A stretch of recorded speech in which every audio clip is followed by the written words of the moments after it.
Hi friends, நம்ம வீட்டில் சாதம் மீந்துடுச்சுன்னா இந்த மாதிரி ஒரு தடவை செஞ்சு பாருங்கள். அடிக்கடி செய்வீங்க, சாதமும் காலி ஆகிடும்.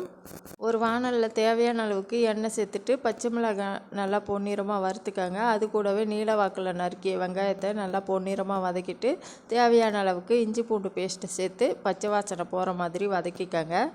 இஞ்சி பூண்டோட பச்சை வாசனை போனதும் ஒரு 5 முட்டை உடச்சி ஊற்றிக்கிறேன். நம்ம எவ்வளோ சாதம் எடுத்துக்கிறோமோ அந்த அளவுக்கு முட்டை சேர்த்துக்கலாம். இவ்வளவு தான் சேர்க்கணுன்ட்டு கணக்கு இல்லை. முட்டைக்கு தேவையான அளவுக்கு உப்பு சேர்த்து நல்லா மிக்ஸ் பண்ணி விடுங்க. முட்டை நல்லா வெந்து பொரிஞ்சு வரணும். நம்ம இதை சாப்பிடும்போது ஃப்ரைட் ரைஸ் மாதிரி இருக்கும். நம்ம ஃப்ரைட் ரைஸுக்கு நிறைய காசு செலவு பண்ணுவோம். ஆனால் வெள்ளை சாதத்தை வச்சு நம்ம வீட்டிலே சிம்பிளான முறையில் டேஸ்டியாக இந்த ஃப்ரைட் ரைஸை செய்யலாம். சாப்பிட அவ்வளோ டேஸ்டியாக இருக்கும். அதே மாதிரி நம்ம அதிகப்படியான பொருட்களும் சேர்க்க தேவையில்ல. நம்ம வீட்டில் உள்ள பொருட்களை வச்சு இந்த ஃப்ரைட் ரைஸ் செய்யலாம். ஃப்ரைட் ரைஸ் சாப்பிட்ணுன்னா நம்ம கடைக்கு தான் போவோம், அதிகப்படியான செலவு பண்ணி சாப்பிடுவோம். முட்டையும் சாதமும் இருந்தால் போதும், நம்ம வீட்டிலேயே தயார் பண்ணிடலாம்.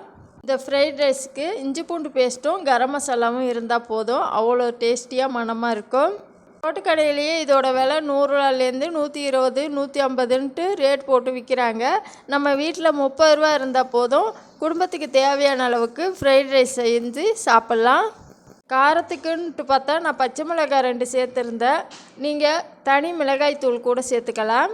இது கூடவே சிக்கனை பொரித்து சேர்த்து கிளறி எடுத்திங்கன்னா அது ஒரு சிக்கன் ஃப்ரைட் ரைஸ் ஆகிடும். கடையிலன்னு பார்த்தீங்கன்னா ஒரு 10-12 பொடி வகையை சேர்த்துட்டு கிண்ணத்தில் கொஞ்சம் கொஞ்சமாக அள்ளி அள்ளி தூவுவாங்க. நம்ம இதில் எதுவுமே சேர்க்க போகிறதில்ல, கரம் மசாலா மட்டும்தான். ஆனால் மிளகுத்தூள் கூட சேர்த்துக்கலாம், நல்லாயிருக்கும் டேஸ்டியாக. கூடவே வெங்காயத்தாள், குடமிளகாய் இந்த மாதிரி இருந்தால் நறுக்கி சேர்த்திங்கன்னா அது ஒரு டேஸ்டியாக இருக்கும். என்னால் 2 நாளைக்கு ஒரு முறை தான் வீடியோ போட முடியுது, தொடர்ந்து போட முடியல. இருந்தாலும் 2 நாளைக்கு ஒரு முறை உங்களோட பேசுகிறதுல ரொம்ப சந்தோஷமாக இருக்குது. எவ்வளோ கஷ்டத்தில் இருந்தாலும் நம்மளுக்குன்ட்டு நிறைய சப்ஸ்கிரைபர் இருக்காங்கன்ற ஒரு மனநிறைவோடு தான் இந்த வீடியோவை உங்களுக்கு அப்லோட் பண்ணுறேன். நம்ம உடம்பும் மனசும் தெம்பாக இருக்கணும்னா யாராச்சும் பக்கபலமாக இருந்தால் தான் நம்மளுக்கு தெம்பு வரும். அதே போல் தான் என்னோடய சப்ஸ்கிரைபர் ஆகிய நீங்களாம் இருக்கும்போது எனக்கு சந்தோஷமாக இருக்குது. நம்ம வீடியோவை பார்த்துட்டு நம்மளுக்கு சப்போர்ட் பண்ணுங்கள்.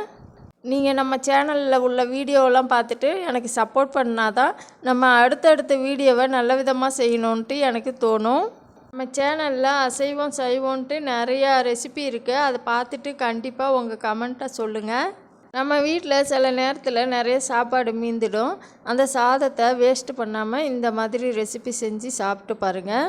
அதே மாதிரி லஞ்சுக்கு பசங்களுக்கு இந்த மாதிரி செஞ்சு கொடுத்தீங்கன்னா எந்த கடையில் வாங்கினீங்கம்மா நல்லா இருக்குன்னு சொல்லுவாங்க.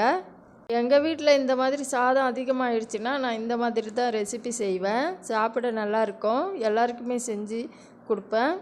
நம்ம ஒரு 200 ரூபா செலவு பண்ணோன்னா 2 பேர் தான் சாப்பிட்லாம். ஆனால் வீட்டில் ஒரு 50 ரூபா செலவு பண்ணால் போதும், ஃபேமிலி மொத்தமாக உட்காந்து சாப்பிட்லாம். நம்ம வீட்டில் வெள்ளை சாதம் மீந்துருந்துச்சுன்னா நைட்டு தண்ணியை ஊற்றி மறுநாள் தயிரோ இல்லை ஊறுகாவோ தொட்டு சாப்பிடுவோம் பழையதாக வச்சு. மத்தியானம் மீந்த சாதத்தை நைட்டு இந்த மாதிரி செஞ்சு சாப்பிட்லாம். முட்டைலாம் நல்லா பொரிஞ்சு வந்ததும் வெள்ளை சாதத்தை உதிரியாக வடித்து நல்லா ஆற வச்சு இதில் கொஞ்சம் கொஞ்சமாக சேர்த்து கிளறி எடுங்க. அவ்வளோதான், ஃப்ரைட் ரைஸு தயாராகிடும். இதுலேயே மல்லித்தழை தூவி இறக்கிடுங்க. அவ்வளோதான், கிளறி விட்டு பரிமாறலாம்.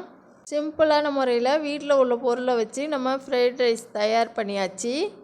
இதுக்கு தொட்டுக்கிறதுக்காக காலையில் மீல் மேக்கர் பொரியல் தான் செஞ்சுருந்தேன். அதுவும் சாப்பிட நல்லா இருந்துச்சு. மீல் மேக்கர் ரெசிபி நம்ம சேனலில் இருக்குது, பாருங்கள் கண்டிப்பாக. முன்னாடிலாம் நான் மீல் மேக்கர் செய்யும்போது அதில் உள்ள வாசனை வரும், அது எனக்கு பிடிக்காமல் இருக்கும். நான் ஒரு சேனலில் பார்த்து இந்த ரெசிப்பியை செஞ்சேன், சூப்பராக வந்துருந்துச்சு. ஃப்ரைட் ரைஸுக்கு தொட்டுக்கிறதுக்கு சாஸ் மட்டும் வச்சு சாப்பிட்டாலே போதும், சாஸ் இல்லைனாலும் பரவாயில்ல, வெறும் வாயிலேயே சாப்பிட்லாம். மசாலா பொருட்கள்னு பார்த்திங்கன்னா இதில் கரம் மசாலாவும் இஞ்சி பூண்டு பேஸ்ட்டும் தான் சேர்த்துருக்கேன், வேறு எதுவுமே சேர்க்கல. அதுவே மணமாக இருக்கும். வெள்ளை சாதம் மீந்தால் தான் இந்த சாப்பாடு செய்ய தேவையில்ல, சாதத்தை வடித்து இதுக்குன்னே ஸ்பெஷலாக நம்ம செய்யலாம். வாங்க ஃப்ரெண்ட்ஸ், சாப்பிட்லாம். இந்த வீடியோ பிடிச்சிருந்தா லைக் பண்ணுங்கள், கமெண்ட் பண்ணுங்கள். எங்கள் சேனலை பார்க்குற எல்லாருக்குமே ரொம்ப ரொம்ப நன்றி. இந்த வீடியோவை உங்கள் ஃப்ரெண்ட்ஸ் அண்ட் ஃபேமிலிக்கு ஷேர் பண்ணுங்கள். இதே மாதிரி நீங்களும் செஞ்சு பார்த்துட்டு எப்படி இருக்குன்ட்டு கமெண்ட்டில் கண்டிப்பாக சொல்லுங்கள். நாளைக்கு இன்னொரு வீடியோவில் பார்ப்போம். தேங்க்யூ, பாய்.